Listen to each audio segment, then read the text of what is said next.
everybody. Welcome back to my channel. My name is Meg Moonbeam, and I'm very excited today to share with you guys a really cool, unique conversation with two very special guests that I'm very honored to have on my channels. Luke, aka Redpill Rooster, and Steve at American Sovereignty 1776. Hello, Luke and Steve. How are you guys doing? Doing great. Thanks for having us here. Thanks for having us, Meg. Doing great. Thank you. Thank you so much for joining me. So you guys are going to see this is not a normie conversation that we're going to be having today. This is not going to be a normal conversation. And we're going to talk about something that I was just talking to the guys backstage before we went live, that I feel like is something that is not being talked about a whole lot really up front in the freedom movement, truther movement. I mean, it is being talked about. There's obviously people that are American state nationals. That's what we're going to be talking about. But it's not something personally that I see a lot. I mean, I am a Canadian. I'm here with two American men today. But in Canada, I had never heard about being an American state national before. And Luke, we're going to talk about kind of how I met Luke. And I also want to hear about how Luke and Steve, you two met. So there's going to be a lot that we talk about today. But I know I have a feeling, an intuitive feeling, that this is going to be a topic that a lot of viewers have maybe never heard about before. And you guys are possibly going to be totally mind blown about. So before we get into it, I just want to mention that you can follow Luke over on his TikTok, which is booming at the moment. His username is at @1redpillrooster7, and he's got amazing content over on his TikTok. I don't know why some of your videos aren't populating there. Luke might be a little glitchy. I'm getting shadow banned pretty heavily. Oh, okay. So there, you know that you're on the right track when you're getting exactly. Thank you for This is my second account, and you'll notice that you go down a little bit there, and you know you've got 691,000 views on that one video. 295,000, and it was just really cruising there.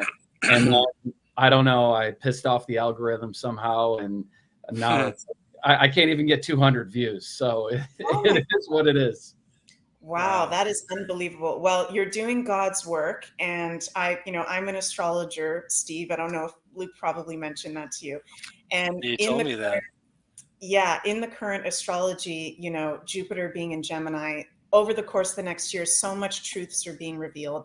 And I've looked at Luke's astrology. I won't share anything unless Luke gives us permission, but I think Luke is going to be a very big part, and probably Steve too, of this information coming out into the public that's very, very important. So good job, Luke, on your TikTok. And you've also just released your new book called Confessions of a Conspiracy Theorist. I love the title. Don't forget to take your red pills. That is like such an ace title. Now available on Amazon under RP Rooster. And it's right now, Luke, available as a Kindle book. When is there going to be hard copies available? Over the next 2 to 4 months, I'm going to be recording the Audible, and then I'm also going to release the paperback somewhere close to November. I'm hesitant to say the election at this point, but around that time. Oh my God, so cool. So you're going to have a hardcover copy. I'm going to buy a bunch of copies and share them with people. So congratulations on now being an author and your new book and coming out as a conspiracy theorist. I love how you put in your, I think I saw it on an Instagram post. You said you're coming out during Pride Month as a conspiracy theorist. Nice. And also, Steve, you can follow Steve over on Telegram at American Sovereignty. Learn how to exercise your God-given rights and free your life. So thank you guys so much for joining me. I'm so excited. And I guess we're going to start by, maybe we can give a little background of how we know each other, and then we'll get into our journeys a little bit. So Luke, do you want to give a little bit of a rundown on how we've met and how this kind of started for us to have this conversation? Absolutely. So about a year ago, I was getting my birth chart read by Meg, which is phenomenal, by the way. I highly recommend. And while she was going through my birth chart, she goes, "Did you know that you have a couple aspects that are like JFK Jr. and RFK?" And I was like, "No, I never heard that before." And I don't remember what the exact aspects were. You'll have to tell me again. But it was a fascinating part of the discussion, and it led me into telling Meg about this thing that I was planning on doing. About 8 months prior, I had started to hear about this thing called, sovereign citizens and, American state nationals. You'll kind of hear that term thrown around and know that that is kind of a pejorative term for anybody who is actually a legit state national. A sovereign citizen is an oxymoron. You can't be a sovereign and a citizen. But lo and behold, that's kind of where the rabbit hole started for me. At some point, I had met Stephen up at Lifetime. We were, there swimming by the pool, and Stephen was literally the first person I had ever met who had gone through this process. And so I was enamored. And so I just immediately gravitated toward him, started picking his brain about it. And let me come back to the birth chart. So I'm telling Meg about this thing that I'm thinking about doing. And I'm telling her American state nationals and giving her some of the history about it. And in the middle of me telling her, she kind of stops me and she's like, Luke, hold on a second. I'm getting a message from Spirit right now. And it's from Abraham Lincoln. I'm like, what? Okay.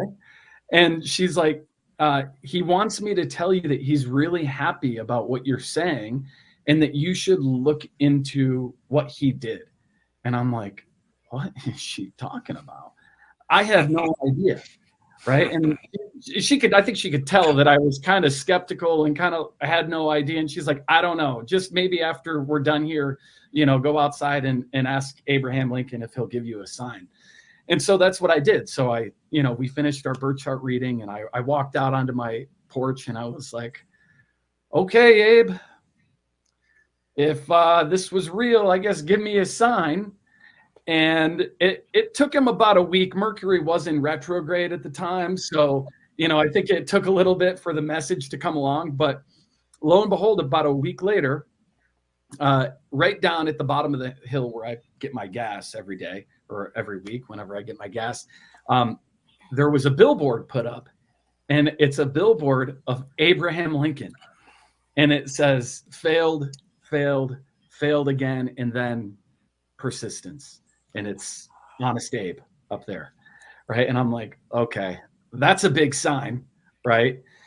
And by this point, I had already been talking to Stephen, and Stephen was, gracious enough to kind of keep pointing me in the right direction, and, had me hop on to a couple of calls with the Georgia Assembly where I was able to just hop on there and ask real people questions in an open format. And then in that process, I got turned on to a book, which I'll share with everybody, is called You Know Something is Wrong When. And so I start reading this book not long after I had just met with Meg and got my birth chart read. And right within the first 50 pages of that book is, again, Abraham Lincoln. And it's very key that right at this point, and this is a fantastic book because it does pictures and, big print and everything. But it talks about how Abraham Lincoln started the corporation of the United States of America. It was Abraham Lincoln who actually created the corporation of the United States of America. It's a Delaware corporation. It is a for-profit corporation. And he did this in sort of retaliation to a Congress in which 11 delegations from the southern states walked out of Congress without another date to re-adjourn. And so business could not be done. And so Abraham Lincoln, rather than, trying to plead or delegate with the 11 congressional delegations from the southern states, decided, you know what, I will just create a corporation and I will create my own board members, which turned out to be the Congressional Congress, right? And he created an actual corporation called the United States of America and just started doing business across the Constitution. And this was never ratified by Congress. it's by all intents and purposes completely illegitimate. It has no legal standing. But this was actually the cornerstone of what we're currently living under right now in what I would consider to be indentured servitude, debt slaves, right? And Right. so that's where I will start the conversation and set us off. Wow. Thank you for sharing that, Luke. And I just feel like intuitively, I feel like Abraham Lincoln with us still, and I feel like he's emotional in spirit that we're talking about this, and he's proud that we're talking about this, because when we had that reading, and I think it was the first time I had met you, Yeah. Luke, we did that reading. I was like, sometimes as a psychic intuitive astrologer, I feel like I'm going a little bit crazy because I'm getting these really strong impressions that might not make sense in the moment, but it comes through so strong that it's like, okay, I have to share that, like, Abraham Lincoln is right here for some reason. How can you not? Yeah. And Yeah. so I'm so happy I did, and I'm so happy that it made sense and that I'm not crazy. Me too. And what an amazing point for that to come through in that reading, and then for it to be such a big thing for you to relay that message. He wants you to look into what he did, and you can go to Wikipedia, and you'll never find this information. Right. So for it to all just kind of fall into place right within this encapsulated time period, just felt really fortuitous. Yeah, so cool. And I feel like also that's why physical books are so important right now. And even like Yes. books from older times, as even investment pieces, they are going to be the most valuable things in the future, because all this online stuff, hearsay, nothing compared to an actual book that explains, like that book you have, or, a book from the 1800s, early 1900s, actually what went down then. Mm-hmm. Yep. Right? Because some of these things get lost in the history. So, Absolutely. Steve, what is your experience? Like, how did you get into this whole American state national thing? Well, thank you Rick, for that background. I would just say it was meant to be, because I'll tell you what happened, but I do think this is part of our divine plan for this country. Um, I always tell people, we were not taught this in school, whether we went to public school or probably even a private school. So I ask people, put that aside for now, because what you've been taught was almost completely not true. There's a good reason for that, of course. But back in 2021, I was part of a freedom group in Atlanta, Georgia. And we started with one group on a Zoom call, I think around May, June 2020. Anyway, we quickly grew to about 4 groups. And one evening, I was going to a group in actually Woodstock, Georgia, and that's because I had met a young gentleman that was about to go in the Air Force. And we had this similar conversation right now. And he said, Stephen, he said, you know what? I'm having a dilemma because I want to serve my country, but I don't want to get the shot. And I looked at him and I said, you don't have to get the shot. And he said, how is that possible? And I said, you have to know your rights. And I said, let me tell you about this group. Now, this group was more like general discussion about health and, typical what was going on that time of, what you believed in. You were trying to get, it's like a support group. So, but at this time, back in fall of 2021, we had a gentleman by the name Nico, and Nico happened to be the lead coordinator of the Georgia Assembly of the People.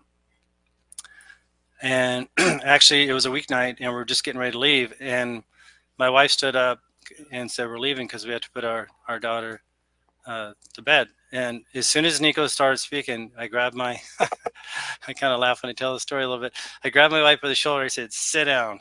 We're going to listen to this guy, because I knew the truth when I heard it. And I said, I've been waiting for this truth my entire life. Wow. This is the information that's been shoved under the rug that they didn't want us to know. Let's put it that way. And I thank Almighty God and whoever the Senate hosts in heaven are for bringing this to us, because they're bringing it to each and every one of us when we're ready. And so it's important that we share it. It's important that we know it. It's important that we exercise it. this message is being brought to us for a reason. We are at a time of crisis. We know that. And America's in a time of crisis. And so after listening to Nico, I was calling him all the time and just studying up on this, reading on this. I didn't know a lot about it at the time. It just sounded right to me, kind of in my gut, you know, it felt right. And so long story short, February 2022, my wife and I were coming back from a spiritual retreat in Costa Rica, and I got so upset at the airline stewardess for telling me to put on my mask when I was eating. I said, I've had enough. And I've had enough.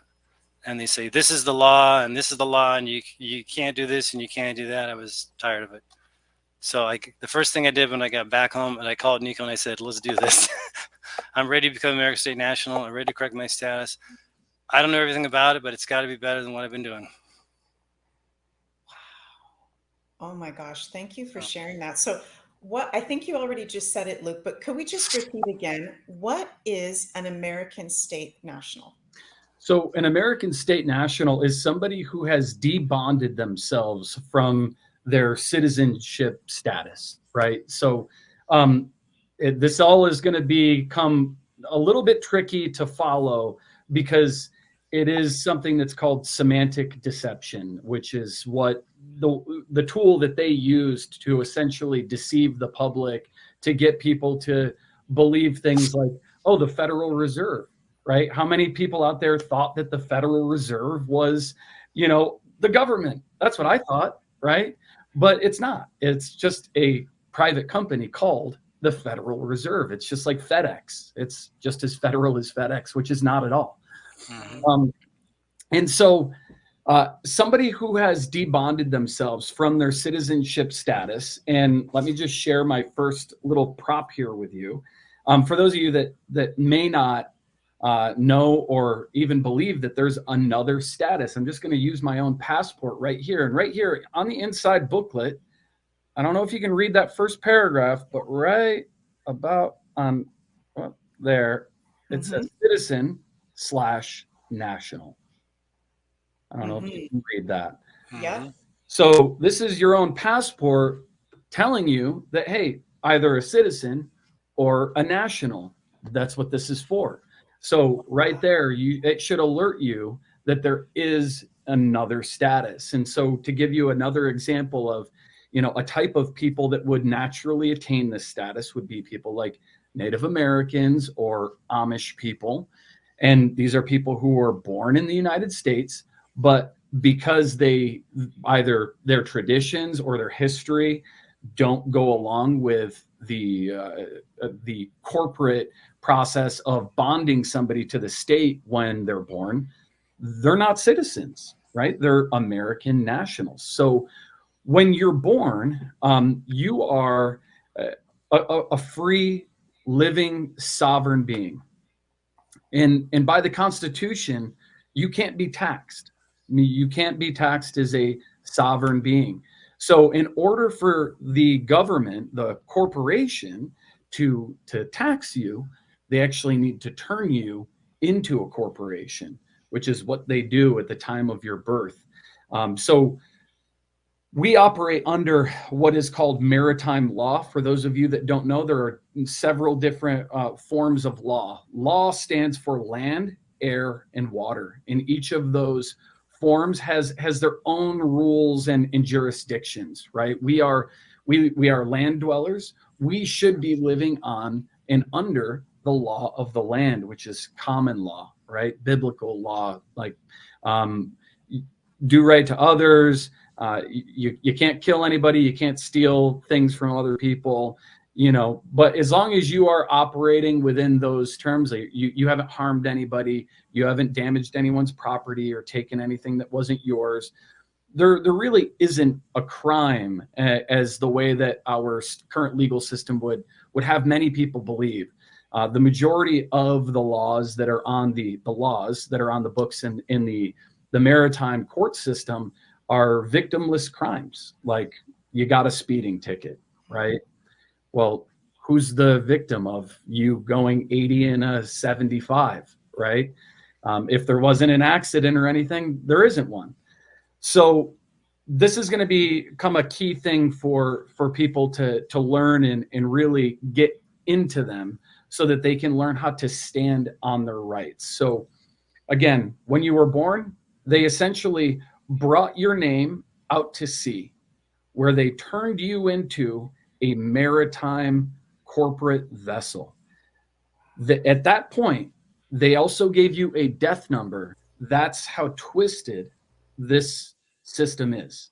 The day that you were born or the day that they wrote your birth certificate, in order for them to legally tax you, they had to declare you dead. That's why it's called a corpse oration. A corpse oration, right? It's the oration of the dead. So they are turning you into a corporate vessel so that they can declare you a citizen. This is why they call it the citizenship. So it's the ship that brings you into citizenhood. And this is why you'll notice all of the legal system terms follow maritime words, right? You'll have words like a doc for the doctor, right? And Stephen knows a whole bunch of these too. He can add some color to this when he comes back. But what they did was they declared you, the living person, the sovereign being, dead. They turned you into a corpse oration in which all of the letters of your name were then capitalized. And this is where the semantic deception comes in. Most of us declare our names to be, for example, my name's Luke, capital L, lowercase u, K-E, right? And that's how most people spell their name, with, the capital of their first and last name and middle name, if you will. Anytime that you are dealing with what is called your straw man, and there's a fantastic book that I just finished on this, is called Meet Your Straw Man. It's only 70 pages long. This book is fascinating, and it will blow your mind. This book will blow your mind. What that all caps name reflects is your straw man corporation. It is a legal fiction, right? It is a fictitious entity. It's not really you. It is a corporate citizenship that they have put you under in order to do business with you at any point in time, and quite frankly, in order to legally tax you. Okay, so before I pass the baton on, I want to just add one more thing here. When we talk about America being a corporation, okay, and you don't have to, there is no debate about this. We'll just look at Title 28 U.S. Code. It says it right there. Section 15, letter A, United States means a federal corporation, okay? So that is a corporation that is privately owned, and who it's owned by is going to blow your mind as well. But I want to stay on topic here. So in order for the corporation to tax you, they have to be doing business with another corporation, which is why they turn you from a sovereign, divinely living being into a sort of corporation, a legal fiction that they can legally tax you under. Now, the thing that most people don't realize is that they actually, you actually ask to be taxed in some way, or that you sign up for it, right? And somebody listening to this for the first time might be like, what the hell is this guy talking about, right? But the very first time that you filed your 1040 tax form, and you sent that into the IRS, that is when you actually elected to pay taxes. Taxes are actually they're not legal, they're not lawful, and they're actually not really enforceable if you don't elect to pay taxes. And so it's many layers to this, but when you sent that 1040 tax form in, you elected to pay taxes, and you actually asked to be in this corporation. It wasn't you at the time of your birth, right? Our parents did this for us because they were duped as well. They didn't know any better either. But this goes on to many layers. You've got your birth certificate, then you've got your social security number, then you've got your, let's count your driver's license, then you might have a marriage license, then you're going to bond your children to the state, right? And so this goes on and on and on to many layers in which we actually bond ourselves to the government. And once we do that, they claim complete ownership of you, right? They are claiming you from the time that they issue that death number. They are actually claiming you as property, and all of your property and the things that you come to own. The government just declares that that's your estate. And if you don't, have a will, or you don't have a trust in place, and after you die, what happens? The state comes and they say, well, this is all ours, right? This is all our property. It's bonded to us. And so I'll pass this back over. Steve, did you find that birth? I did. So show us where that death number is. Can you see it up in the top there? Yeah. Oh, yeah. What document is this, Steve? So this is actually my daughter's birth certificate, live birth certificate. Okay. You also notice that there's another date down at the bottom, November 16, 2017. So our daughter was born in January 2017. So what you also notice is that, so the death number is right. Let me point it right there. Okay. So it's actually called the death number. Yes. How come you can't really see the number on there? So they don't. So once you get this copy is sent off to the Securities and Treasury Exchange Department, because your baby is sold as a bond, like Luke was saying. So we don't get to see that copy. We only get this copy. So if you call a hospital and ask them, they probably don't even know. And that's the problem. A lot of times people don't even know what they're being, the criminality that they're being part of. Right. And that number is traded on the stock exchange. So that bonded number, that number is your value, right? As far as the government is concerned, at the time of your birth, they determined a value to you and your life, right? And so all of this becomes very intertwined with the private West central banking system, with the Federal Reserve, and we'll get into that some more. But I don't want to get us too far into the weeds here. Maybe you've got some questions, Mike. Right. Yeah, and I thank you so much for that, Luke and Steve. This is where I feel like what I'm noticing right now within myself is it can get to a point where it's so much information that people just might want to tap out. And I'm not saying about this video right now. I'm just talking about in general. It's like, okay, I'm just gonna pretend I'm a corporation and that this isn't going on, because where the F do I even start with this? Totally. The truth is hard to swallow. Right? I have a death number. I'm a corporation. America isn't like as free as it is the freest nation, but the corporation I'm under is not something I was ever aware of. So this is really trippy for some people. Like you said, Steve. It is. It's a lot. Well, so okay, let's just backtrack for a sec. Steve, what was this process like for you? Were you like all guns blazing, like I'm getting into this, feeling great about this? Or did this ever scare you going through this process to become an American state national? Yeah, of course. Of course. Yeah. I would say through the process, there's always there's always that little, like the movies where they got the angel on one side and the devil on the other side. One saying, "Go for it," what do you got? And the other one saying, "I don't know. What are you doing here? You get yourself in hot water here." So yeah, I do think that's part of the natural process. They say, what I've learned last few years is this is sort of a grieving process. It is a psychological, emotional grieving process, because we've all been lied to, and it is not easy to take this. We have to take it in dosages that we can handle.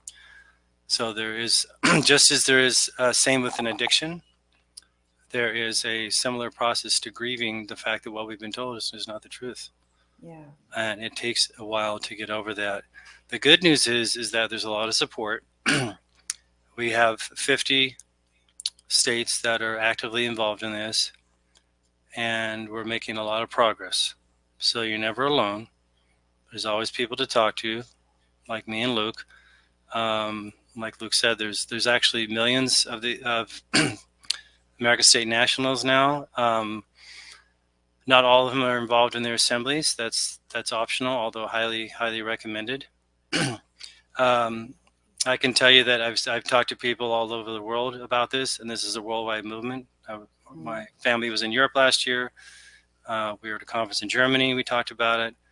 We went to a community in Italy, and they are adopting the same principles as is Australia, South America, Canada. So this is worldwide now. Wow. This is not going to stop. So although it seems a bit cutting edge, like you said in the beginning, it's not as cutting edge as it was when I joined a few years ago. Right. It's growing exponentially. So you're not alone in the journey. Wow. And how many years has it been, Steve, that this has been a part of your life, that you've been an American state national, or you've been on this journey of becoming one? Well, like I said, it was beginning of March 2022 that my wife and I corrected our status. And I would say the process has got more streamlined now and easy. But I'll tell you one thing that my wife always says that got her is that once you fill out the status, the documents that you need to correct your status, you have to do a public, put it on public record, either through your recording secretary with your assembly, or you can do a notary public.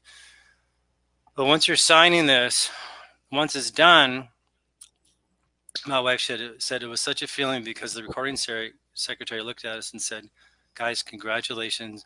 Welcome back to the land of the living." And that just struck her like, wow, we have been dead emotionally, psychologically our whole life. And that's what this birth certificate does.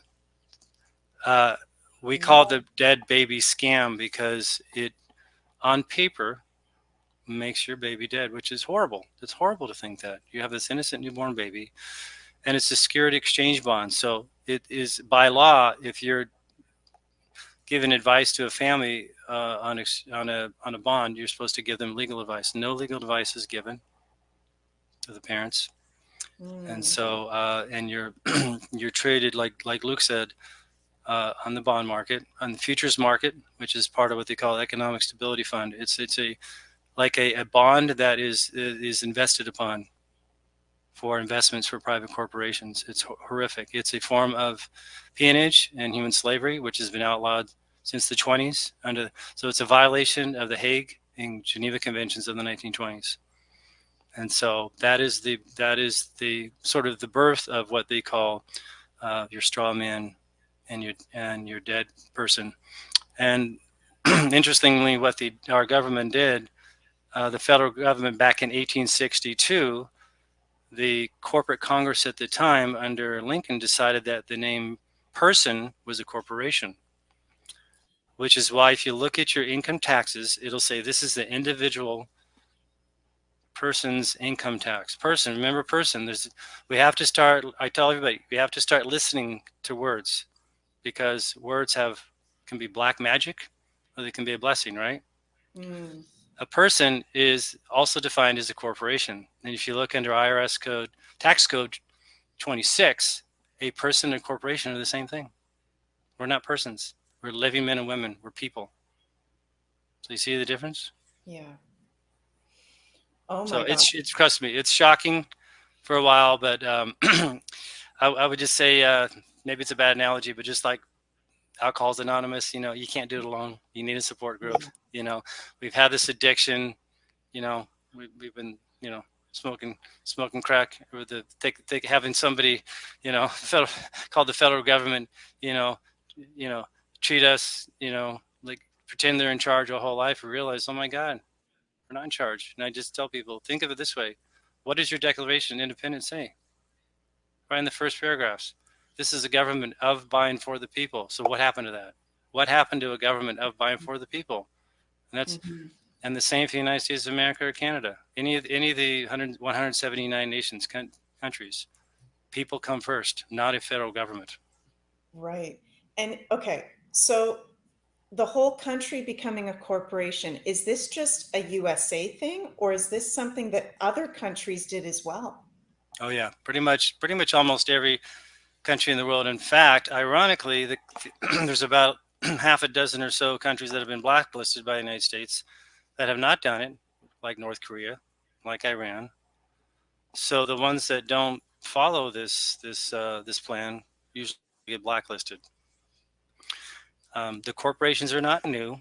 They're actually, so the Vatican invented corporations. Corporation, the Latin root being corpse or dead, right? A corporation is dead. So corporation is just a fictitious made up name. It has nothing to do with anything.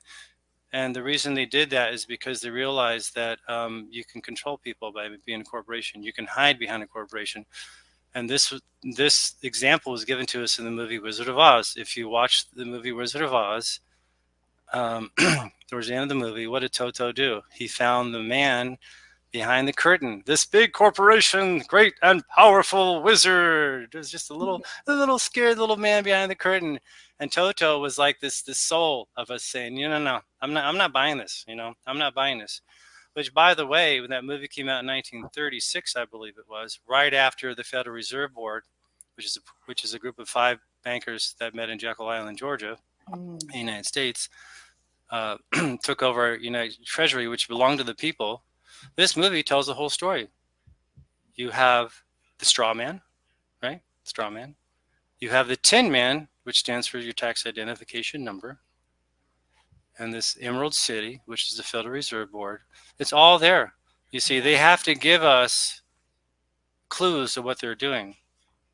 Right. A lot of these corporations are run behind the scenes by secret societies and 33rd Order, the Freemasoners, and they understand cosmic law. They understand universal law. Mm-hmm. Unfortunately, they use it to a disadvantage. It's just like Star Wars. Darth Vader was this great Jedi, and they turned to the dark side. Unfortunately, that's what it's like. So we have to be like Jedis. We have to use the Force. So. Wow, that is. But this, yeah, and I can go on, but quickly to add to that, these corporations have been around forever. This slavery has been around forever, since Babylonia and since Roman times. In fact, in Roman times, if you were a slave, your name was in all capital letters. Wow. And the 3 PowerPoints, the main 3, there's more, but the main 3, let's say, controlling entities are, behind all this are Washington, D.C., which now is a corporation, City of London, and the Vatican. If you look, they all have something in common. What is it? A towering obelisk in the middle, right? They are independent nations, independent city-states, and they all work hand in hand because they're the governing laws of the world for most countries. I think a key thing to take away from this is that when they are essentially turning you into a corporation, that becomes a fictitious entity by which they can say that you, on your own volition, signed up for those things, right? You signed up to be taxed. You asked to be part of the club. It's like if you pledged yourself to a fraternity, right? You pledge yourself to a fraternity, they can haze you, they can harass you, they can treat you terrible, and then they can tell you that you got to follow all their rules, codes, and laws. And what do you get in return? Well, you get to vote for who the president of the fraternity is, right? Thanks, I'll have another. That's what they always say in the fraternities, right? So that is the key thing here, is that by you becoming a citizen, which Stephen, refresh my memory, when did they create the 14th Amendment? So that was created in 1868, right after Lincoln was president. Again, right around that same time, Washington, D.C. incorporated. Now, the corporations are already there. This is another shocker. So I asked people, how many constitutions do we have? First of all, have you even read it? Secondly, how many do we have? Well, usually the answer is 1, right? No, we have 3. We have 3 constitutions. And the reason for that is because started off in the United States as early colonies being run by corporations. You had the Virginia Trading Company was run by King James in 1606. When he first landed, it was a legal affidavit that said, "I, King James, the supreme, ruler of Great Britain, shall have, ownership and control of the land and assets of the colonies." That was the first corporation. So these corporations come and go, and they file bankruptcy and they change names. And the reason we know they're not the government is because they file bankruptcy over and over. Government of the public government, we're indemnified. We have unlimited, incredible assets of gold and silver and land. We don't file bankruptcy. Corporations do. Right. So under the three constitutions, going back to that, the first one in 1787 was for we the people, for the republic, the unincorporated constitutions for the United States of America. Why did we have that? Because it was a continuation of the Articles of Confederation. What did the Articles of Confederation did? Well, we had these 13 original colonies, right? We wanted to be together as one because even today, each of the 50 states is the independent sovereign nation. And we know this because when you travel from state to state, we have different laws. So the Articles of Confederation were the business unit that said we're going to do international business between each other, but it was one federation. In fact, Canada was included in that. I believe it's the Article 10, I believe. Canada was part of the United States of America under the Articles of Confederation. So when we got the first Constitution of 1787, that bound us together as one federation, is a union of states.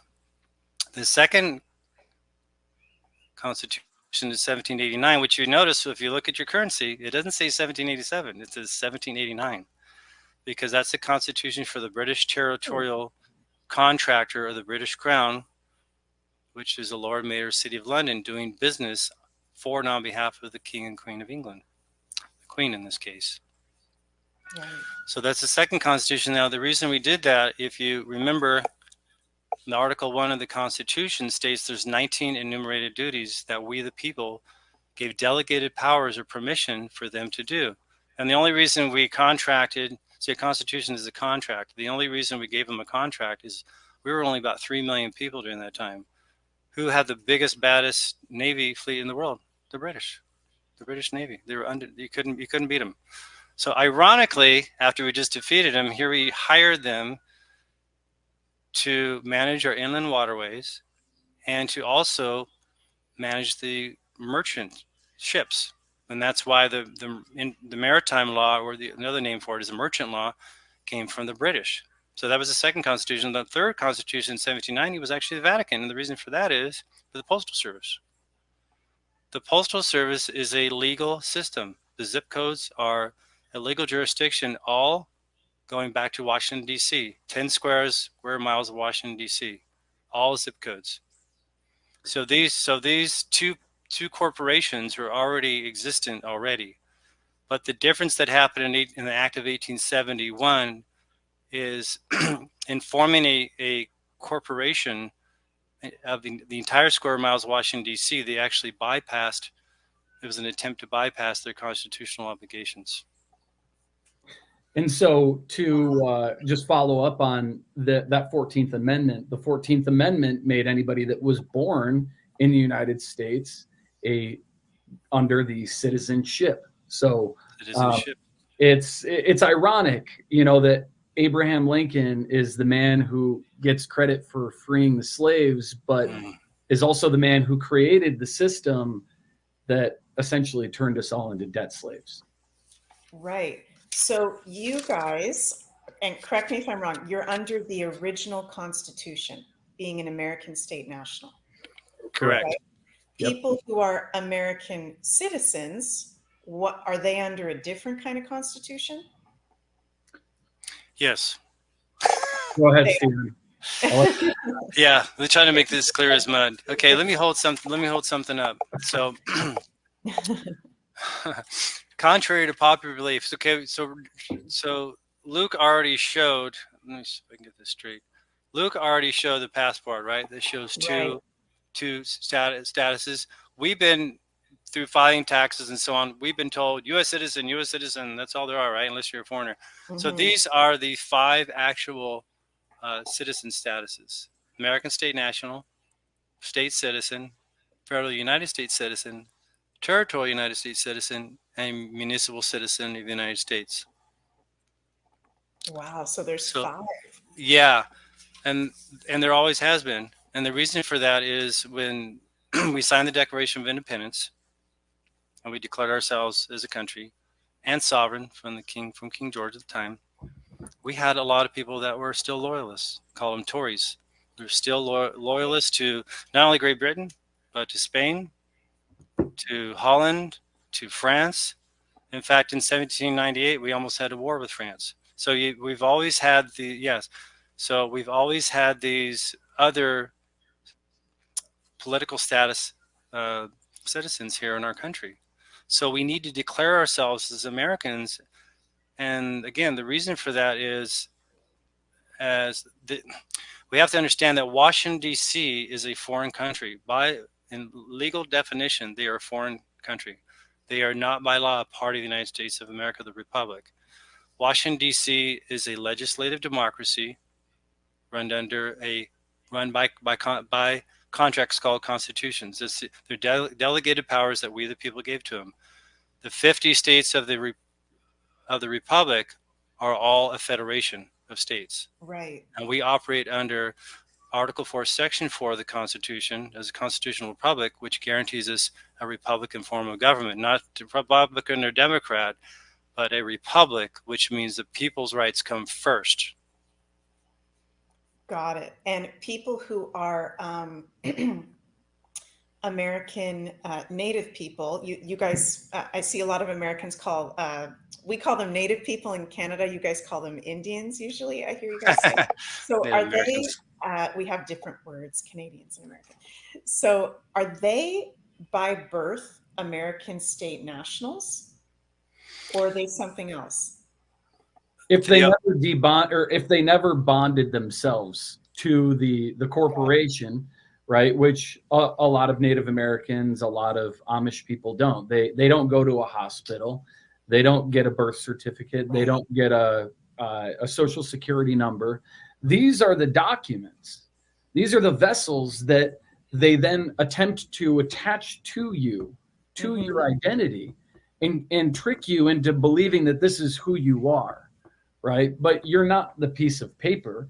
That piece of paper represents a legal fiction. It represents a corporation. So if you never went through the process of getting the legal fiction set up, then by all intents and purposes, you were born in America. You have national birthright. You're an American state national. Now, I don't know if there's a process for doing like what Stephen and I did and actually getting our certification and setting that up to the Secretary of State and sending information to the IRS and that sort of thing. But maybe you know something more on that, Stephen.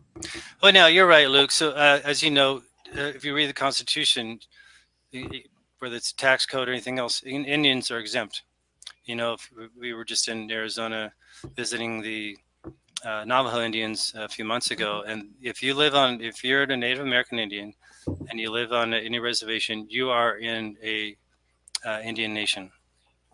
So, which is a separate sovereign nation, with its own laws, its own governor. They really can do whatever they want. You're in a foreign country when you're an Indian reservation. They are Indian nations. So, yes, you're right, Luke. So they would be automatically American state nationals unless they choose to become citizens, and then they would do it by contract. Again, the second Constitution is where the territorial laws come from for the Maritime Law. So that is the laws that govern citizens, as well as the municipal laws. So similar to the Amish typically do not do birth certificates. You can put it on public record on your own. So as long as they're doing their own thing, a lot of Indians have problems because they want to get a passport and they want to travel, they want to do certain things, and they don't have any record of the birth. You know, they've never had a driver's license. So it can get a little bit tricky sometimes. So, but there are ways that you can, you know, get a legal photo ID and things like that without having to get a, you know, necessarily get a driver's license and so on. But again, when I say American State National, you can just simply say American, because the state that you're born in or naturalized in, if you're a U.S. citizen that came as an immigrant, that's where your legal status comes from. I'm a Californian. I will always be a Californian. I live in Georgia, so I'm a Georgian. But I'm not a U.S. citizen, because a U.S. citizen defined under U.S. Title 8 in the Immigration Code is someone residing in the 10 square miles of Washington, D.C., or its territories, which is Puerto Rico, which is why Puerto Rico is not one of the 50 states of the Republic. Is it a territory of the United States? So you see the difference there? Right. We have an agreement to travel to Puerto Rico, but it's technically a territory of the British legal system. And I see you guys use that word sometimes, republic. And when I was listening to your Rumble video, Luke, that you put out a few months ago, talking about your process being an American state national so far, I'll put it in the links of this video because it's a really good Rumble video that you did, look. You said Trump is the 19th president of the Republic. And Yeah, I so don't know what that means. Could you explain a little bit about what that means?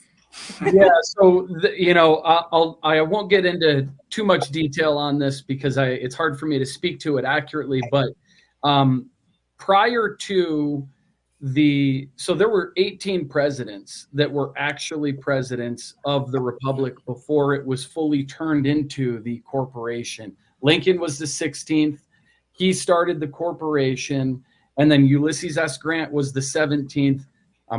Blanking on who the 18th was, but after that 18th, the Republic, for all intensive purposes, was completely dissipated. It didn't exist anymore. It was the corporatocracy had already begun and taken full force. So that's why you hear a lot of people refer to Trump as the 19th president, or you'll see that in some of the, you know, some of the Telegram information out there, you know, 19 and 45, you know, it's all tied together. Right. And is that something that in his verbiage does he ever use the words republic, or has he ever kind of alluded to that you guys have ever heard?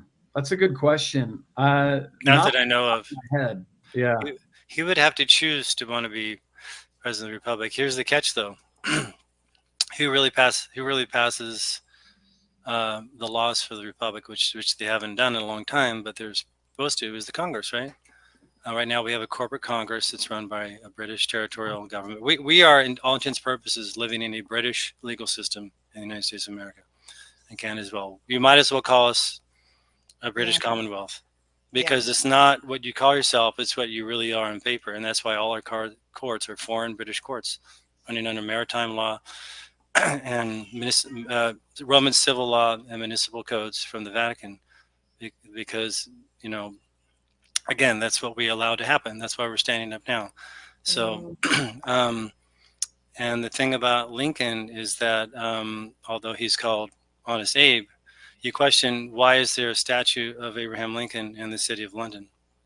Because he was on payroll for the British Crown, as were many, about 14 of our presidents, I believe. So to add to that, under the Titles and Ability Act, which is in our Constitution and was also detailed in 1819 under the Titles and Ability Act, you cannot hold a foreign title and be serving in public office for the United States of America in any capacity, federal government, state government, city government.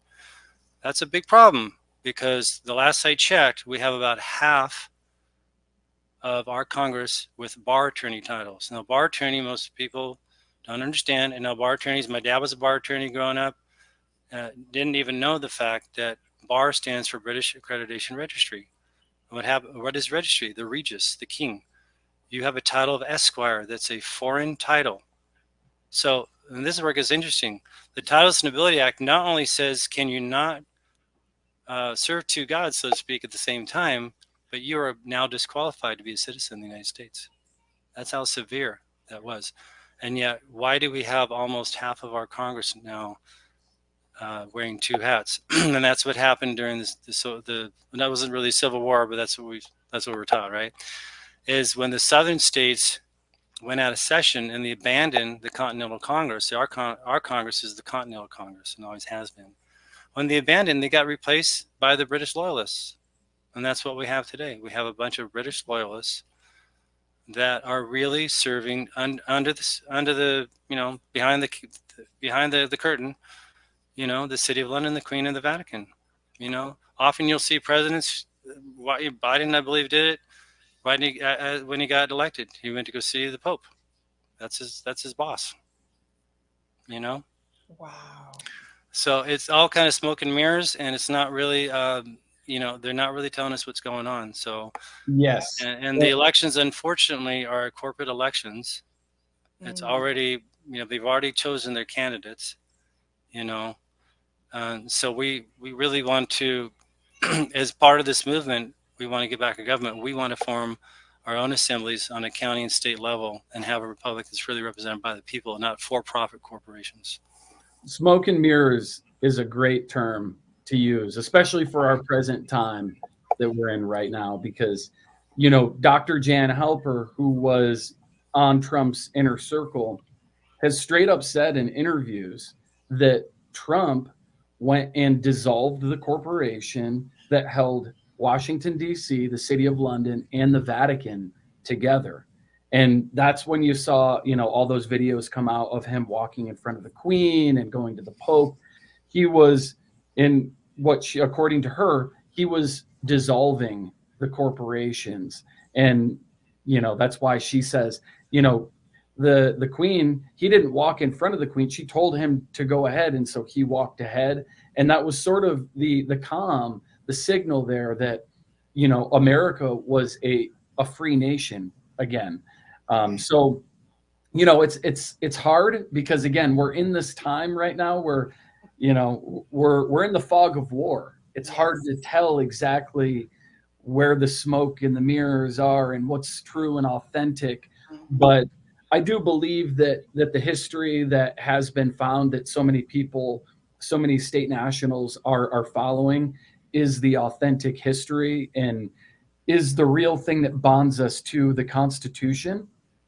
And the thing that is, I think, very important for people to take in here is, yes, you go through the process of becoming an American state national, and it is scary. I mean, it was scary for me. It's the only status as a citizen that I've ever known.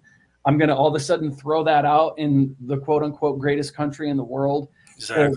Become this thing that nobody knows very much about, Right. And so it's a bit of a leap of faith. But what Stephen was saying is there are people there to help on the other side. But the thing that's bigger than that is that it impresses upon each person the need to learn how to stand on your own rights, which is why right now, I'm going back through and I'm reading Know Your Bill of Rights, right? Because unless you know how to actually stand up for the rights that you have under the Constitution, it doesn't mean anything, right? You get pulled over by a police officer. Well, a police officer is operating under commercial law, right? And if you are out there and you're driving your car and you're not operating in commerce and you're not there using the highways or byways for the purposes of making money, like you're an Uber driver or you're a taxi or something like that, then you actually don't even need a license, right? Correct. That's why your license is called a CDL. It's a commercial driver's license, and this has been held up in the Supreme Court. There's, in fact, in my car now, along with all I carry is my passport card, which if a police officer runs it, and then right there on the card it says, "Do not stop, do not detain." Mm-hmm. The federal law. Passport's better to have in the car. Mm-hmm. Because it is part of our constitutional rights, the freedom of locomotion. Why are you stopping me? I'm not operating in commerce. That speed limit of 75 miles an hour that I just blew by doesn't even pertain to me. It's outside of my jurisdiction. I'm outside of its jurisdiction. And so these are the types of things that become very keen. And so somebody who's watching this might go, why would I want to do this? Sounds like a nightmare. Sounds really hard. Sounds like I have no idea what the heck I'm going to be doing. Well, the first reason is, one, you are not obligated in any way, shape, or form, or insinuated to be obligated to pay federal or state income taxes. Okay, so what would that mean to you if you were no longer paying income taxes? I stopped paying income taxes. Stephen stopped paying income taxes. It's been a big game changer for me personally, I can say. The other thing is that the statutory laws, rules, codes, mandates do not apply to you. Why would I follow the laws, mandates, codes of a commercial legal system that is a private corporation? Or let's bring it back to the fraternity example. Those are the laws and the rules of the fraternity. I'm not in the fraternity. So how does that apply to me? It's the equivalent of a Walmart security guard driving down the highway and pulling you over and being like, hey, do you know how fast you were going back there? Yeah. Yeah. That's such a good example. Yeah. In fact, all police, TSAs, and all of them fall under what they call the Pinkerton laws. And really, they're subcontractors of a contractor. A police officer is really operating in a private capacity. So, and we always, as an American, have legal jurisdiction over them. Wow. So for you, can you travel freely to any country, being an American state national? So yes, you can. So what most people do, not necessarily right away. So I would just say that correcting your status and becoming American state national really is the beginning of a long journey. Yes. And this long journey needs to be part of self-governance and self-education. It's a continual process of learning, because we need to unlearn all the junk that we learned that doesn't really apply to us anymore. Like Luke was saying, we need to understand which laws apply to us and which ones don't. And so at some point, when you're, like I just did mine, when your passport comes up for renewal, we have forms that have been tried and true where you would refill it out as a non-US citizen and so on. So there would be templates for that you would send in. And now you would still have a passport. It looks the same. I recommend also getting a passport card, because I carry that in my car. If you look at your passport card, it says for travel to the United States of America and the Caribbean. You can use that to travel in your car. And they also rate it by stars. And most people, when they correct their status, they actually get more stars. And the Department of the State has their own sort of, ratings for those stars. And some people, Americans, now have 5 stars, which is supposed to be give us diplomatic immunity, which means technically, legally speaking, we're not even supposed to be searched by TSAs in the airport anymore. I still do it just out of a courtesy, but technically speaking, they're violating federal law. Certainly, if they want to frisk you down, I just put up my hand and say, I'm sorry, do you have a warrant? You don't have any authority to be frisking me.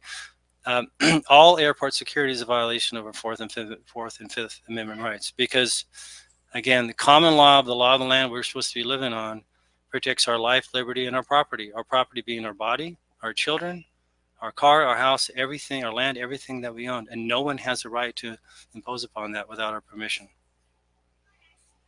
Wow. And I feel that whenever I go to the TSA or the security, when I'm in an airport, I'm like,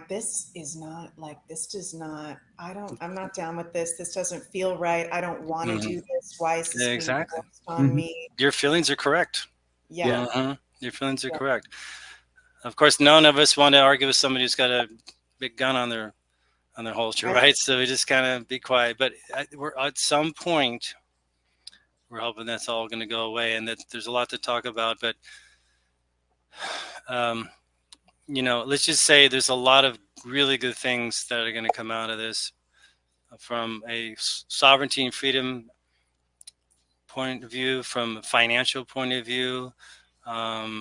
There's still a legal process to it, but the bottom line is, as a citizen, you're property of the government. You're owned by the government. You're considered an employee of the government. You're not actually allowed to own anything. You're You're not allowed to own your car, your land, which is why you register your car. As soon as you register your car, you give ownership to the state. The property tax has to do with the fact that a title comes from the British entitlement system from England. You're leasing your land, in other words, from the king. So that's why you pay taxes on the land. But that's all going to go away pretty soon. Yeah.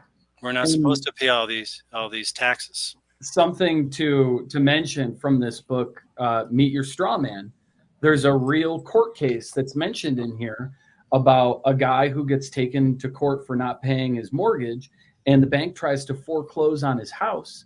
And what he ventures to prove successfully is that the bank never put up any of the money that he borrowed, right? So the way that our mortgage works is when you actually ask to borrow money, you ask to borrow that money and you fill out a form where you've basically officially requested that from the bank. The bank then takes that request and they give that to the Federal Reserve, for example. The Federal Reserve determines whether or not they're going to give it to them. Now they've given the full amount of that loan to the bank, not just what you would be charged for let's call it $100,000 house, right? But for 30 years of that mortgage, if that's what you're taking out. If you're taking out a 30-year mortgage, the Federal Reserve pays that bank in advance for the full $100,000 and every interest payment. All right. So the bank never put up any considerable value. And so this is what this guy proves in the midst of a real court case that took place in Minnesota. And he was able to prove that the bank never put up any considerable value, that all of the money was essentially created out of thin air by his request to borrow the money. And that then the bank actually was angling and does make more money. They are framing all of this, charging you interest, even though the Federal Reserve has already fully paid your so-called debt. They've already paid it to the bank. Now the bank is still trying to charge you interest, and they're not telling you that they're actually making money on this by taking the money from the Federal Reserve. The guy completely successfully proved this in court. His house was not foreclosed on, and he got to keep his house. Yeah. So this is a phenomenal book. And if you've got outstanding credit card debts that, for example, you have no alternative on how to pay, I recommend that you take a look at this book and read what the process is. Because if you agree to pay that debt and you say, hey, bank, I will agree to pay this debt if you can show me these things. And one of those things is their signature on the contract, which a bank can never give, because a bank is a corporation. So there is no person actually writing their name on the check. Right. If you agree to pay it and then sign your name without prejudice, well, that bank can actually not take you to court. Why? Because a court is designed to settle disputes. But there is no dispute because you're agreeing to pay it if they show you reasonable proof that you owe this. It's the biggest scam ever, and we should all be extremely angry about it. Yes. Really, and because sorry, Steve, what was that book called? Meet Your Straw Man. Meet Your Straw Man. Okay, perfect. So that's okay. I'll put that in the description box as well. Yeah, there's a lot of good recommended reading that we can recommend to viewers. But I wanted to point one thing out, if you don't mind, on that point. Yes. Is that when we're told by the mainstream media that we have this $35 trillion debt, which keeps rising. But if you remember in the Constitution, all good faith and credit are borrowed from who? The people. The people. So what we realize in the sovereignty movement now, and this would be true for Canada too, is guess what wrote a lot of money? So if you look at double accrual accounting, when they put a debit on one side of the ledger, for every dollar of debit, there's a mutual offset credit. That's our money. Right. So if you think about $35 trillion being distributed amongst Americans, it's a lot of money. But you have to be an American and to declare your sovereignty, because you have to have jurisdiction over the government. And as a citizen, you are property of the government. So that's a big catch. But I like to point that out to people because they think, oh, we're in such debt. How are we ever going to pay this back? That is borrowed money that is printed illegally, fiat currency that's not been backed by gold since 1933. So that's not our debt. And instead, what did they back our currency with? They backed our currency with our bonds. They're labor bonds. Our bonds. That's what the birth certificate's for. And then just to add more detail to that. So what Luke was talking about is our national treasury was a trust that was set up. Okay. Our sovereigns came from Europe. You know, a lot of them were these in their own right were sovereigns, like the Belshires. From the Belshire family, for example, from northern France, is where we get our national seal. If you look at this, the eagle with the national seal that's on our currency and public government offices, that came from the Belshire family. These families set up the national trust. You can't be a country and exist without a treasury and a trust. That trust belongs to the people. The federal government is supposed to be, it's like a triangle. Think of it that way. Grantor, if you set up a trust, I help businesses do this, you always have a grantor, which is really God ultimately, right? God gave us all these riches under Bible in Genesis chapter 1, verse 26. God gave to mankind dominion over the earth. It belongs to us. That's why the indigenous always say they don't own the land. The land owns us. So this trust was set up to us, and our federal government is supposed to be trustees of our money. We're all supposed to be the beneficiaries of this money. So how it's supposed to work is when you go buy a home, like Lou said, instead of borrowing money from a privately held bank that actually really doesn't have the money, and even if they did, they do fractional lending. So they get 10 times. If you deposit $100, they do what's called user fract. User fract is where they claim ownership of something that's not theirs. Right. They claim that they own your money, and it's your money. You know, just because you're depositing money in the bank, it means they can charge you a service fee, but they don't own your money, but they lend 10 times the amount of money that you deposit. So all that money in the treasury was supposed to be our money. And on top of that, through our birth certificate and social security number, they set up what's called the Public Charitable Trust, also known as the Siskiyou Trust. That actually started in the Siskiyou Trust Act of 1666 during the Great Fire of London. So it's not new. But what happens is the reason this cabal and these bankers do this is because every time they're going to file bankruptcy, they discharge debt, they need to look for new ways of making money. How do they do that? They create wars, and they have to find assets. So they're always looking for, and that's why they look for land grabs, and they look for ways that they can own land. A corporation by law cannot own land. So we have this tremendous prepaid credit that's owed to the American people. That's our money out of the treasury and this public charitable trust that belongs to us. You should be able to sign a grant from the current owner and sign over the property to the new owner and pull the money out of your public charitable trust, which is for some people is billions of dollars, billions, and not B with a B as in boy, not M. And like Luke said, they check, sure enough, yeah, Luke, Maggie, you got plenty of money there. You can buy a 1,000-acre ranch if you want to with this money. They sign off it, hand your keys, you're good to go. No mortgage, no nothing. That is how we're supposed to be living as free sovereigns.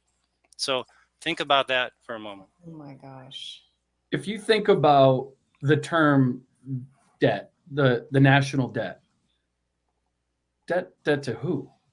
Who do we owe money to as the whole people, the whole country? How could we possibly owe money to anybody? It's impossible unless your country or your government is actually a corporation owned by a separate entity. And in this case, it's the City of London and the Vatican. The City of London is essentially owned by the Vatican. Washington, D.C. is essentially owned by the City of London. So you can see how that tracks, right? Mm. So our country is a corporation, and our banking system isn't a treasury at all. It's a private for-profit banking system. So you can just see how we're completely getting gaslighted and hosed here as the actual trustees of everything that we're supposed to own, because people think that they pay their taxes and they think that this goes towards building the roads and that sort of thing. But in reality, the taxes that they're paying for their federal income tax are taxes that are actually owed to or being redeemed by a private for-profit corporation, where at the end of that is a benefactor. And goes back to what I was saying about Jan Halper saying that Trump dissolved that corporation. And I pray to God that that is actually the truth. I think time will tell, but it's that is the key thing here, is that, you know, this notion of like, oh well, pay your fair share in taxes is kind of like, well, saying, well, you know what, let the robbers equally rob you. Mm. Right? Don't stand up for yourself and declare or like try to get away from paying taxes. In reality, they are practicing personage and usury, and both of those are against the law. Okay, Yeah. what was I saying? If you look back at the beginning of the 20th century, for example, the New York Times used to post articles that said there was such a surplus in money, they didn't know what to do with it. That's how much money that United States of America has always had the largest gross domestic national product ever, right? Revenue in the world. We have more money. We could literally like use dollar bills for kindling for a fire. Mm. And that's the reason we had all that money was not from income tax. Income tax didn't start till the 16th Amendment in 1913. So where did all the money come from? If you look at the back of the Constitution, all those taxes came from excise and importation taxes, and it is the same for every country. So international business is considered between Georgia, Florida, California, Nevada, New York, and New Jersey. That's international business. So it was set up as a way to conduct commerce and to collect taxes, mainly through the Bureau of Alcohol, Tobacco, and Firearms. So the only true tax by law under the Constitution is for alcohol, tobacco, and firearms, and always has been. And it's even in the IRS code. That's the only thing that should be taxed. In fact, anything that's a mandatory tax is against common law, is against due process, because common law does not impose laws upon us. We are free, and so each sovereign is a free sovereign nation that has its own executive, legislative, and judicial branch. By law, we are an independent nation, each one of us. Mm. And we're not supposed to, if you think about it, if you're a king, how can you get taxes imposed upon you when you're a king or queen? It doesn't make sense. We have to start thinking of ourselves that way. And like I said, the families that came from Europe that set up our treasury, we are heirs to that sovereignty right. We are heirs to the sovereignty of laws, and we are heirs to the financial abundance of that sovereignty. We need to feel that and own it and believe in that. That belongs to us. Again, if anybody listening to this has the IRS coming after them, tell them that you agree to pay your taxes if they can show you the law by which they are enforcing them, and then sign that without prejudice. Send them a legal send them just a document. You want to have all of your correspondence in black and white. You want this to be in writing, right? So that you show them that you are willing to actually do business with them if they can provide you with reasonable information, right? And if all that they need to do is, you know, show you exactly which law and statute that they are holding you accountable for, it's very simple. But the reality is there isn't one. So all you have to do is respond to the IRS, let them know that you agree to pay if they can show you the exact statute and law that they are invoking to force you to pay taxes. You put that in writing, you sign it without prejudice. Chances are you probably won't even hear back, or your IRS bill will be discharged. Yeah. One last thing to add to that, just one last thing to add to that, and that is the fact that the Internal Revenue Service is run by the International Monetary Fund. And so all that money that's supposed to go to the National Treasury for the people goes to a shell company in Puerto Rico and is funneled outside of our country. We will not see $1 of that. And I tell people, if you continue paying your taxes, we will always see war. So if you really want to see wars end, stop paying your income taxes.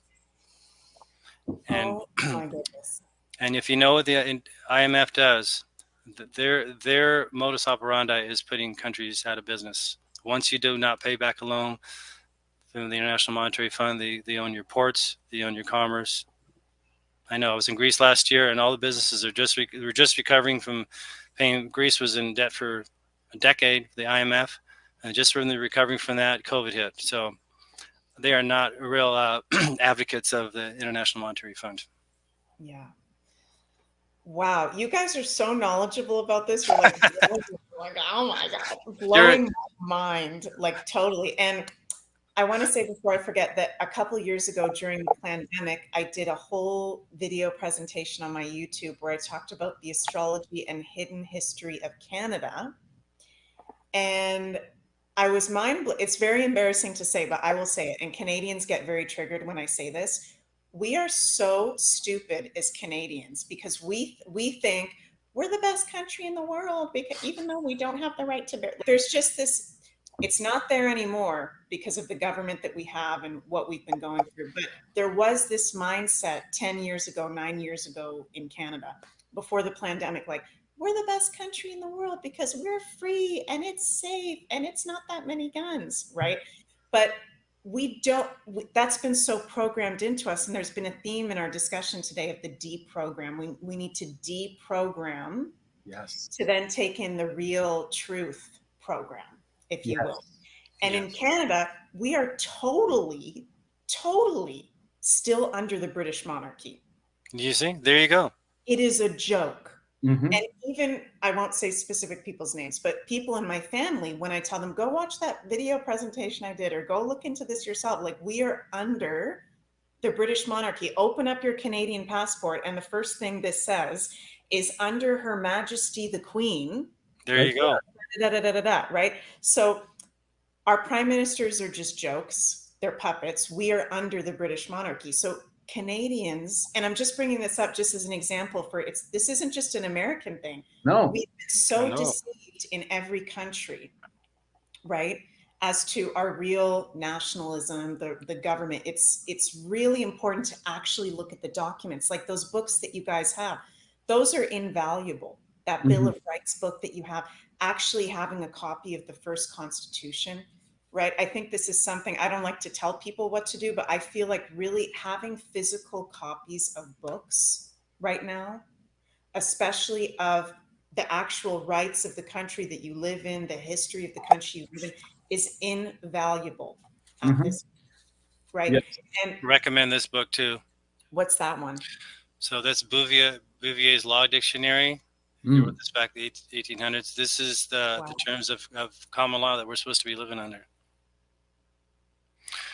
What's interesting when I got this is the commercial law is called Black's Law Dictionary. And the interesting thing is it's about 10 times as big because it's full of the definition of codes. We don't live common law. We don't live by codes. So anytime you hear it's a government code, doesn't apply to me. It's not a law. It's not a law. You hear the term regulation, codes. Those are policies for corporate employees. For policy enforcers, police. Policy enforcers, police. And my God, what? This is so crazy. It's wild. It's a totally eye-opening experience. And Meg, I know the exact feeling of having your family, you know, listen to what you're saying and think you're totally nuts. I mean, they just recently told my parents that I wasn't, you know, paying taxes and that I had changed my status, and I was flying this flag outside my house, which, by the way, we should probably talk about a little bit. Good to talk about that, yeah. People were asking about it, but I just want to say, like, you know, I released my book, which is dozens of red pills, and it's red pills. It's not just, oh, here's all these different conspiracies. It is attempts to connect the dots for anybody who is coming into this information new. I really wrote it for our normie friends out there who haven't been exposed to this, to really paint that picture for them. And it does lead to a full culmination in the book. And it's intense. My parents read it, which I wasn't completely sure that they were going to do it. I don't think my mom actually made it all the way through, but she called me and she's like, well, what are we supposed to do now that you believe this? Yeah. She's like, we're concerned for you. Oh, man. Well, I'm concerned for you. Yeah. Equally concerned. Thank you. I just have to share this because it's funny. My mom spends part of her time in the US. I won't say where. And sometimes I'll order stuff to her house from an American company instead of Canada because it's like a lot cheaper, the shipping, whatever. Okay. And have you guys seen that? Have you ever watched the show The Sopranos? Been a while. One of my most favorite TV shows. So Drea De Matteo, one of the lead actors who was the kind of love interest of Christopher on The Sopranos, she has come out full-blown conspiracy theorist. Really? You should go check her out, Luke and Steve. Wow. She's gorgeous. And actually what she did was she didn't get the shots. And a year ago, she came out, I'm starting an OnlyFans because I can't get any work. And you know what? Screw it. I'm not vaccinated. Like, she's really, really cool. So she started a clothing line. So she's doing OnlyFans and a clothing line to support her family because she's like, I don't want to be in Hollywood anymore. I'm not interested. Yeah. Once you come out with the truth, you're blackballed. You're out. Right. So I supported her and I bought some of her clothes. I ordered it to my mom's house in the US where she is right now. And I called her yesterday to see how she's doing. And she was like, Maggie, she calls me Maggie. She says, Maggie, what is it that you ordered? It's like, what are you talking? She was looking at me really concerned. I'm like, what are you talking about? She's like, what are these shirts? You have camo, you bought a camo hat and a camo t-shirt that says freedom and there's a revolver. She's like, are you a part of some kind of freedom group? I'm like, yes, Mom. And it's nothing to be concerned about. Like, what a weird time that we're in where somebody wants to be free and that's a bad thing. I was like, what are you first of all, camo shirts are like a fashion thing that's always been around for as long as I can remember. Second of all, I'm not a part of some secret cabal that's going to shoot everybody up. It's Drea De Matteo's freaking fashion line who's just trying to support her family. It's so twisted. Yes. Crazy right now. And it's a psychological warfare that they put us under. And look, my parents, I love them, and you know, I feel bad for them as well because I'm telling them this stuff. I know I look crazy to them, and I look like the guy that doesn't want to pay taxes. No, it's not about that. Stephen and I were talking about this earlier. Anybody that knows that we're in a war right now knows that it is a spiritual, psychological propaganda war. Yes. And it is a war for our spirit. It is a war for our soul. And it's a war that has been waged against us for a very long time. So the flag, this is America's civil peace flag. Okay. And in a moment, I'm going to defer to Stephen to give the dates on when this came out. But after the Civil War, this was flown above every municipal public building. Yeah, before, yeah. Right? Or before the Civil War? Hmm. Okay, so it wasn't any building that wasn't involved with the war, that was essentially a civilian building. This was declaring, hey, this is an American building, and this is for the civilians. This is for peaceful people that are not engaged in war. So there's history to this. What year was that, Stephen? Well, the American civil flag was designed in the mid 1800s by actually by a senator, and it was flown about 22 years in every government public building in the United States of America. It mysteriously disappeared during and after the Civil War, so that means the flag that we have today, that we call Gloria, is a war flag. It was it's under Title 4 of U.S. Code. It's a Title 4 war flag, and it's there because when we're at war, we raise it, and so it's a military flag, and we gave permission to the British to use it because they were supposed to be defending us in the inland waters at the time. But that's how we know we're at war, because we're still waving a war flag. And ironically, in public schools, they give salute to a war flag, not a peace flag. And most people don't know that every country in the world has a war flag and a peace flag. So you got to know which one you're waving. But we know we're still at war. This flag has been flown since the Civil War, and every president since then, including Obama, Clinton, Bush, Trump, has renewed the Emergency Powers Act because we're still at war. Long before COVID. Long before COVID. War with. Wow. The corporations. Yeah, and I believe that at this point, it's we the people versus the corporations. I will add, though, I think this is important for people to understand. This is a peaceful reconstructing of our government. Yes.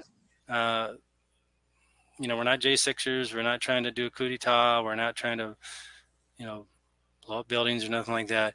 This is exercising our lawful rights as American to reconstruct our government, which is the 4 pillars of our government, which is the common law courts, the assembly, the right to assemble, to have a judicial assembly, which I am on in Georgia, and to have a militia. Our militia is our right to have common carry, to protect us and defend ourselves from any enemies, foreign and domestic, which, by the way, is supposed to be what our military is supposed to be doing. And I don't think people understand that under the Constitution, there's only one circumstance that the president, with his limited powers as commander-in-chief, in the Congress, is allowed to send our troops out of the country. And that's if, under the Constitution, if we are attacked on our land, that's the only time that Congress can declare war and send our troops. That means all the troops that are deployed outside of the United States of America are done illegally. And the reason they're done illegally is because they're mercenary wars for corporations. They're corporate wars. That, I think, is a shocker to a lot of people. And that is no disrespect to the servicemen, because I almost joined the Air Force myself, and I got friends that were in the Army, Marines, whatever. I have total respect for them because they take an oath to serve the people and the Constitution, but they don't know that they're working for corporations. And I've heard stories. I think we probably all have heard stories. People that are in Iraq or Afghanistan, and when they realize what's going on, they're like, "I want nothing to do with this. Get me out of here. I want to enlist," because they realize what they thought they're going in there for was something completely different with what they found out when they got there.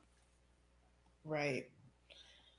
Oh my goodness. So many red pills have just been dropped. Red flags and red pills. I'm totally red. Yeah, red flags and I'm totally red pilled, and I feel like I'm overdosing on the red pills right now. So this is like so much black magic. Yes. Yes. Totally. Yes. Absolutely. Version of the words and the corporation, and it's so dark. And I really believe, and I think you guys are probably on the same page, that things that are lies or deceptions they can't last forever. No, they can't.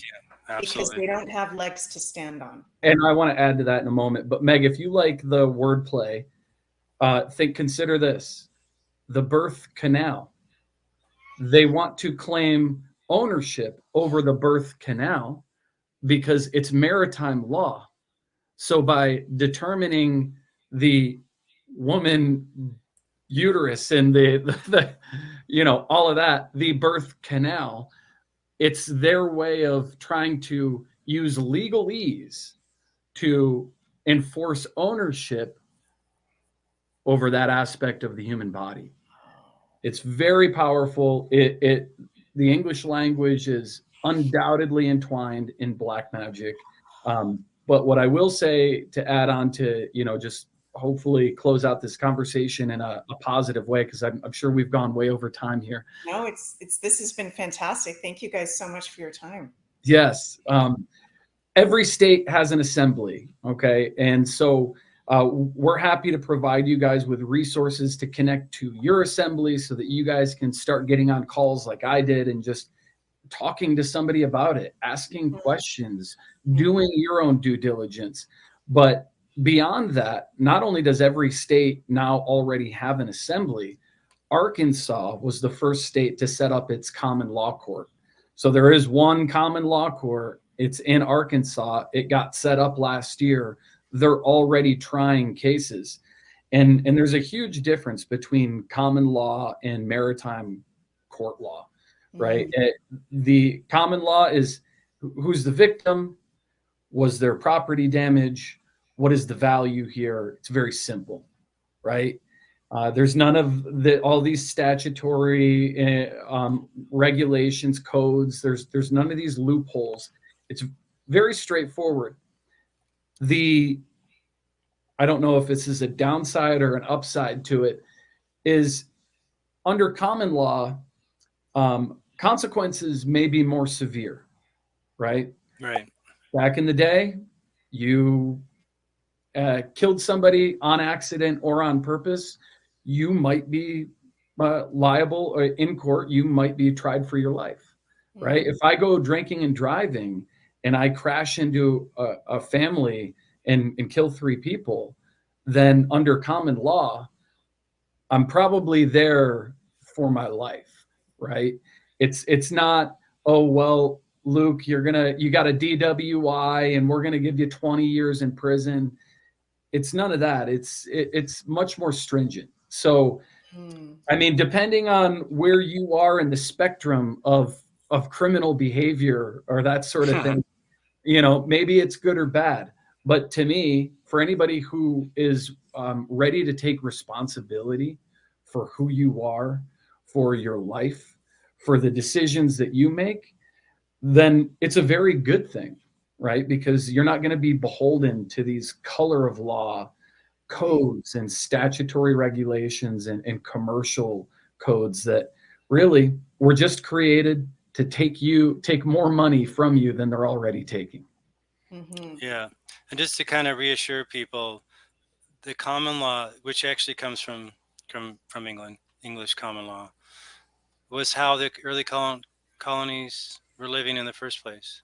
Just be good people, help your neighbor, treat everyone with respect.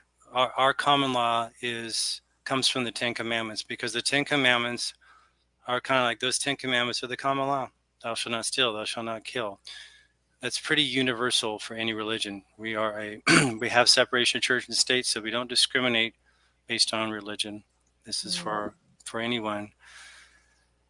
And so we're just going back to how we originally were, which is common law. Like Luke said, if an example is if somebody burglar breaks in your house under statutory laws, you have to have probable cause.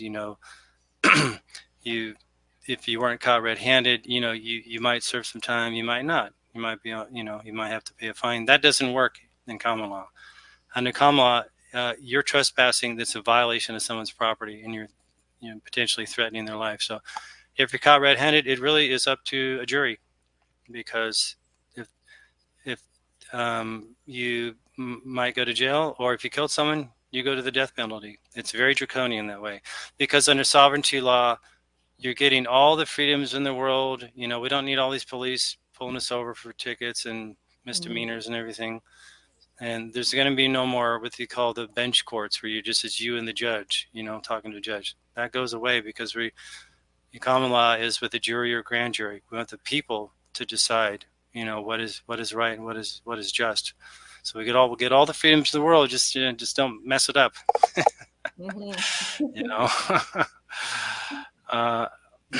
So I would just say too that I love the quote from President John F. Kennedy, where he's in this famous speech that he gave. He said, "Ask not what your country can do for you. Ask what you can do for your country."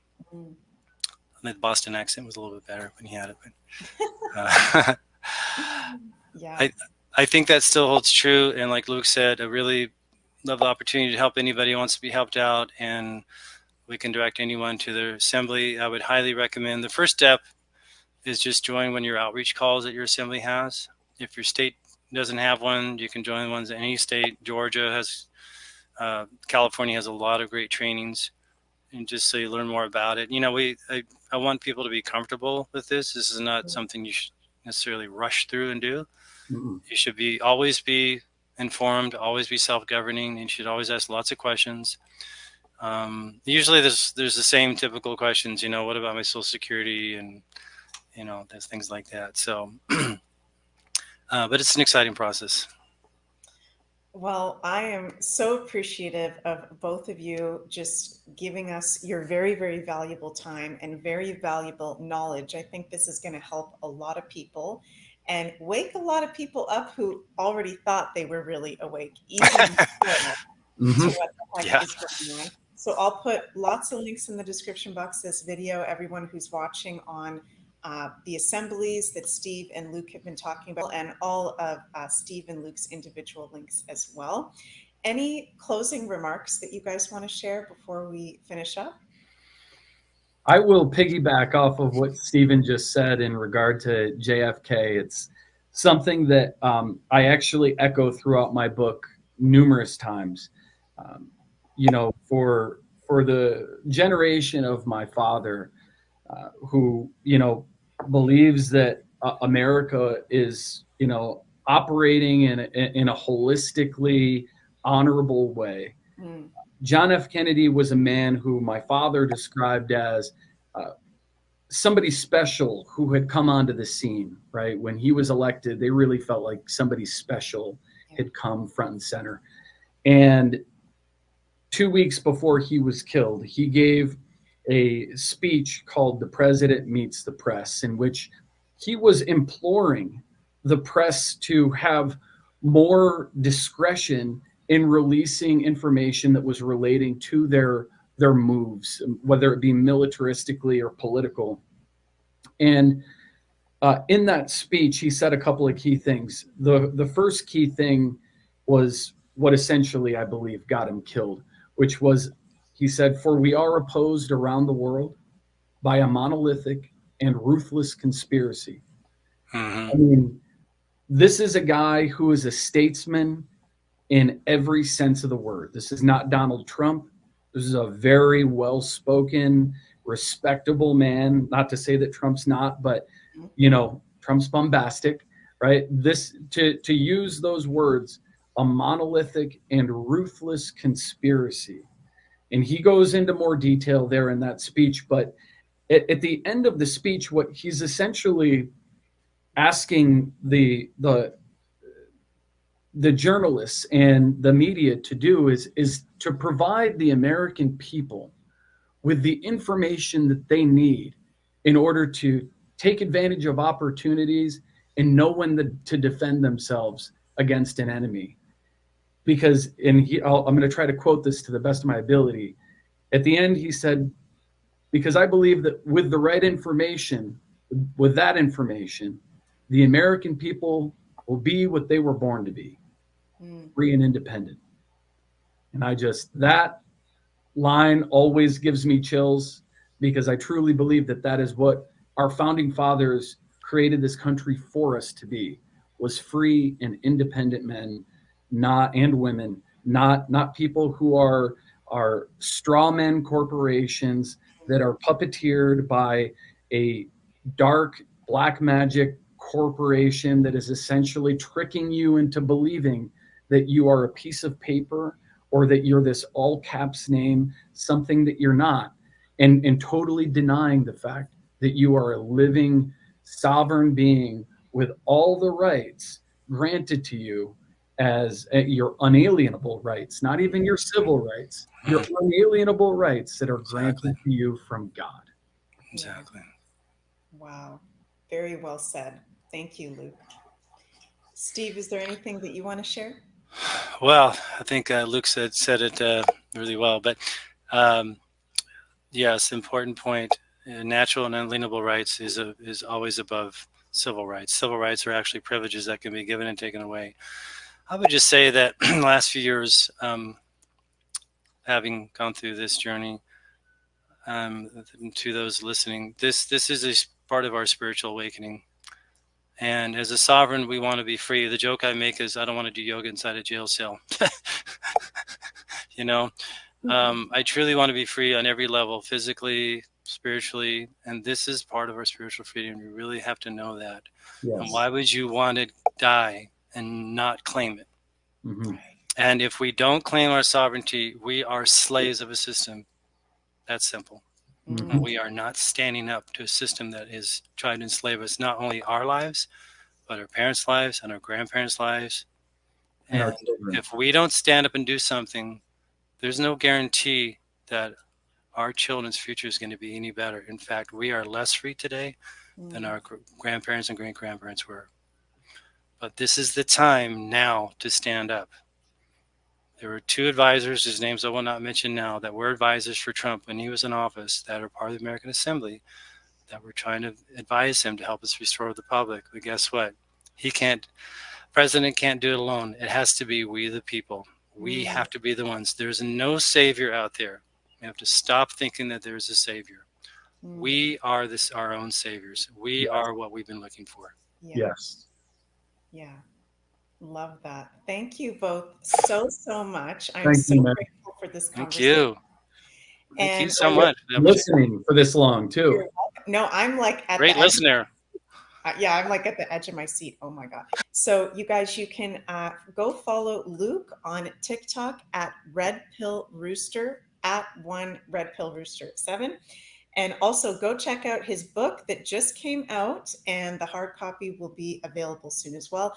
Confessions of a Conspiracy Theorist. Don't forget to take your red pills by R.P. Rooster. I just laugh every time I see that. I absolutely love it. It's my personal journey from going from being a normie who was just trying to make it in Hollywood and be a successful actor to fully recognizing that, you know, I'm trying to work within an industry that is wholly satanic, if you will. It gets pretty deep, but it goes into my journey of how I really got to become what I would call today a full-blown conspiracy theorist, or maybe what my parents would call me. So if you're somebody out there who thinks you're a normie and, you know, how do you end up like this? Well, this is a good example. Yeah, amazing. Thank you. And Steve, you can check out over at his Telegram, American Sovereignty 1776. And is there anything else, Steve, that you want to shout out to or promote? That's a good place to start. I've just started teaching law classes early in the year, so teach classes on law and also for business law, bringing your business from the public to the private, which is important. A lot of businesses closed during COVID, and when you understand your rights and how to be in the private, you don't have to subject yourself to government regulations. So it's fairly new, but I've been teaching classes now, like I said, last few months. So please join Telegram channel and we'll post the schedule there. Great. Fantastic. Telegram is the way to go. I love Telegram. Yes. Yeah, I heard that WhatsApp is part of Facebook and they back up all the data every night. So just keep that in mind. Scary stuff. Yeah. Yeah. So again, thank you both so much. And to everyone out there, we're sending lots and lots of love your way. And this might be a video that you're going to want to listen to again, because there was a lot of information jam-packed. Let us know any questions that you have in the comments below, and we'll be sure to answer them, check them out. And yeah, please remember to like, share, and subscribe, and see you all very soon. Bye, everybody. Thank you so much. Thank you.